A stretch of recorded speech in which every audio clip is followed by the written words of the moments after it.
Four wheels car ആക്സസറീസിന്റെ പുതിയ വീഡിയോയിലേക്ക് സ്വാഗതം. അപ്പോൾ നമ്മൾ ഇന്ന് ഫോർഡ് ഫിഗയുടെ ആൻഡ്രോയിഡ് ഫിറ്റിംഗ്സ് ആണ് നമുക്കൊന്ന് റീപ്ലേസ് ചെയ്യണം. വേറെ 2GB റാമിൽ നിന്ന് മാറ്റി 4GB റാമിലേക്ക് ആക്കണം.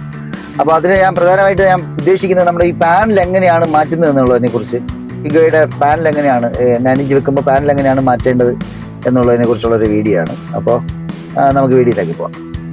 ഇതാണ് ഫോർഡ് ഫിഗയുടെ പാനൽ എന്ന് പറയുന്നത്. ഇപ്പോൾ നമുക്ക് ഈ പാനൽ റിമൂവ് ചെയ്യുന്നത് ഈ ഭാഗത്ത് വന്നിട്ട് ഇവിടെ ഒരു സ്ക്രൂ ഡ്രൈവർ പോലുള്ള അല്ലെങ്കിൽ എന്തെങ്കിലും ഉള്ള സാധനം കൊണ്ട് ഇങ്ങനെ പ്രസ് ചെയ്തിട്ട് ഇത് ഇളക്കിയാൽ മതിയാവും.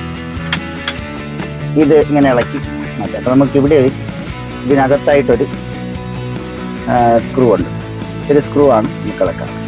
അപ്പം അതുപോലെ ഇതിലും ഈ സൈഡിലുള്ളതും ഇളക്കി മാറ്റാം.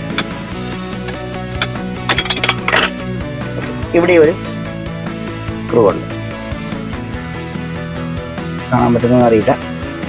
അവിടെ ഒരു സ്ക്രൂ ഉണ്ട്, ഒരു സ്റ്റാറിൻ്റെ സ്ക്രൂ ഡ്രൈവർ ഉപയോഗിച്ച് 2 സ്ക്രൂ റിമൂവ് ചെയ്യാം. അപ്പം നമ്മൾ സാധാരണ ഈ ഇവിടെ ക്ലിപ്പ് വെച്ച് ഇങ്ങനെ വലിക്കുമ്പോൾ നമ്മൾ ഇതിനകത്ത് നമ്മൾ സ്ക്രൂ ഉള്ളതുകൊണ്ട് പൊട്ടിപ്പോകാൻ ചാൻസ് ഉണ്ട്.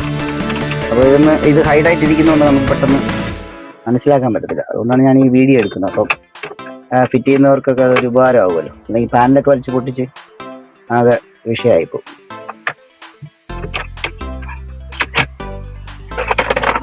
കഴിയുമ്പോൾ ഓട്ടോമാറ്റിക്കലായിട്ട് ഇങ്ങനെ ഇളകി പോരുമല്ലോ.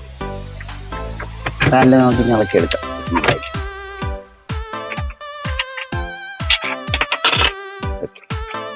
ഇത്രയേ ഉള്ളൂ വർക്ക്. ഇനി ഇവിടെ വന്നിട്ട് ചെറിയൊരു ക്ലിപ്പ് വരും. ഇതിനോട് ഇവിടെ ഈ ഭാഗത്തൊരു ലോക്ക് വരും. ഇപ്പോൾ ഇതിൽ ലോക്ക് കാണുന്നില്ല, ഇവിടെ ലോക്ക് വരും. ആ ലോക്ക് കൂടെ വെച്ചിട്ട് പ്രസ് ചെയ്ത് ഇവിടെ നമുക്ക് സ്ക്രൂ ചെയ്ത് തന്നെ കഴിയും. അപ്പോൾ ബാക്കി നമുക്ക് ഈ ആൻഡ്രോയിഡ് മാറ്റിയിട്ട് മറ്റൊരു ആൻഡ്രോയിഡ് വയ്ക്കും. 2GB റാമാണ് 4GB അവർ കൺവേർട്ട് ചെയ്യാൻ വേണ്ടിയിട്ടാണ്. ഓക്കെ.